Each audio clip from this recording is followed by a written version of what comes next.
મહુવાની સદભાવના હોસ્પિટલમાં ચોરી, દર્દીના 2 મોબાઈલ અને 8,500 રોકડ રકમની થઈ ચોરી.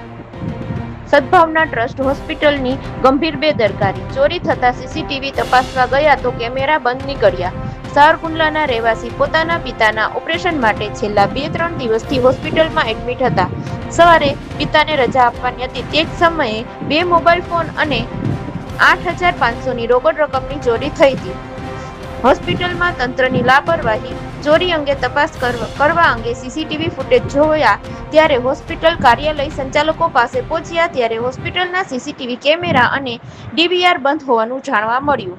આવી બેદરકારીના કારણે સાવરકુંડલાથી આવતા દર્દીના 2 મોબાઈલ ફોનને રોકડ રકમ ગુમાવી.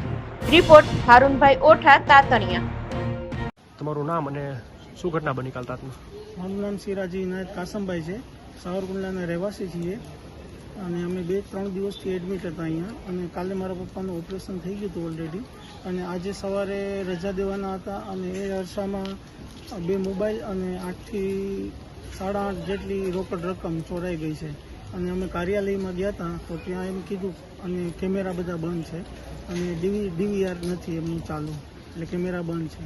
હોસ્પિટલના સંચાલકો પાસે તમે ગયા હતા કેમેરા જોડાવા? હા, અમે કેમેરા જોડાવા ગયા હતા એમની પાસે. એમણે કીધું ડીવીઆર ઈ બાજુનું બંધ છે. તાજા ભાગે કેમેરા બધા બંધ હતા. હોસ્પિટલના સંચાલકો તમને એમ કીધું કેમેરા બંધ છે? હા, કેમેરા બંધ છે.